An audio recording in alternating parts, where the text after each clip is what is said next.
এবারের যে বাজেট 25-26 অর্থ বছরে সেখানেও আমরা প্রায় 40% উপরে সেখানেও খরচ করা হবে, তারপরেও বলবে টাকা নেই, টাকা নেই, টাকা দেয় না। আগে তো টাকার হিসাব দোক, ওরা টাকার হিসাবই দিচ্ছে না বন্ধুগণ। বিভিন্ন স্কিম আপনারা জানেন, প্রতি ঘরে সুশাসন আমরা শুরু করেছিলাম, 1.0 করলাম, তারপরে আমরা 2.0 করলাম, এবং তাতে করে বিভিন্ন যে বেনিফিশিয়ারি স্কিম সমস্ত মানুষের ঘরে ঘরে পৌঁছানোর আমরা ব্যবস্থা করেছি এবং সাকসেস হয়েছে। আমার সরকার আমরা নতুন একটা প্রোগ্রাম আমরা শুরু করলাম, বিভিন্ন গ্রামে গ্রামে প্রতি বৃহস্পতিবার সমস্ত গ্রামে গঞ্জে মানুষ যাবে, সেখানে বিসি হোক, সেখানে জিপি হোক, সেখানে কোনো জায়গায় রাস্তায় কোনো জিনিস যদি খারাপ থাকে বা কোনো অসুবিধা হচ্ছে, সাথে সাথে ফটো তুলে সেই অ্যাপের মধ্যে উঠিয়ে দেওয়া, সেখানে উঠিয়ে দেওয়ার ফলে নির্দিষ্ট সময়ে সেই তার কাজটা যেন সম্পূর্ণ হয়, সেইভাবে আমরা কাজ করেছি বন্ধুগণ। আমাদের সরকার একের পর এক যারা জনজাতিদের জন্য উন্নয়নের জন্য যা যা দরকার আমরা সেই কাজ করছি বন্ধুগণ।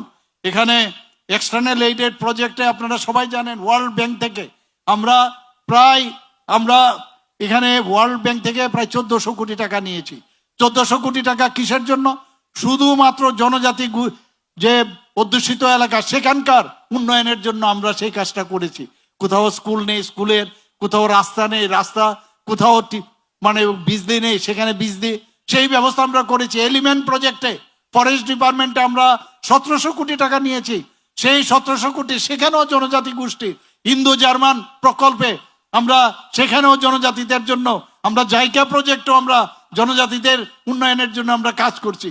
আমরা ত্রিপুরা, আমরা এইবারের যে, আপনারা শুনে খুশি হবেন, বা অনেকে এইভাবে অনেকে উল্টাপাল্টা কথাবার্তা বলেন, কি বলছেন যে ডিসি এলাকায় আমরা পয়সা দেই না। বন্ধুগণ, 23-24 অর্থ বছরে আমাদের যে 27,000 কোটি টাকা আমাদের বাজেট ছিল, 27,000 কোটি টাকার আমাদের কমিটেড এক্সপেন্ডিচার ছিল। কমিটেড এক্সপেন্ডিচারের কি কি আছে? বেতন আপনার দিতেই হবে, আপনার যারা আমরা ভাতা দেই ভাতা আমাদের দিতেই হবে, এবং তাছাড়া যেগুলো আছে যারা আপনার মানে অলরেডি যারা মানে চাকরি ছেড়ে চলে যায় তাদেরকে আমাদের পয়সা দিতে হবে, লোন যে নিয়েছি লোনের টাকা দিতে হবে, এগুলো তো কমিটেড এক্সপেন্ডিচার যেতেই হবে। সেগুলো বাদ দিলে প্রায় আমাদের 17,000 কোটি টাকা থাকে। সেই 17,000 কোটি টাকার আমরা 39.06% আমরা এই জনজাতি অধ্যুষিত এলাকায় আমরা খরচ করেছি বন্ধুগণ। শুধু তাই নয়, এইবারের যে বাজেট 25-26 অর্থ বছরে সেখানেও আমরা প্রায় 40% উপরে সেখানেও খরচ করা হবে, তারপরেও বলবে টাকা নেই, টাকা নেই, টাকা দেয় না। আগে তো টাকার হিসাব দোক, ওরা টাকার হিসাবই দিচ্ছে না বন্ধুগণ।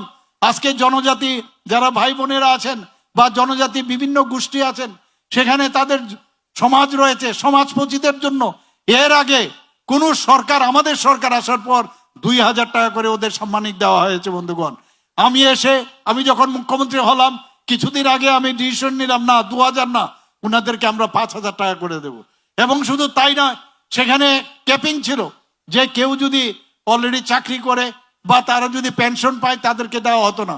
আমি সেইগুলো উঠিয়ে দিয়েছি, উঠিয়ে দিয়ে সেখানে আমি বললাম যে সবাইকে 5,000 টাকা করে দেব।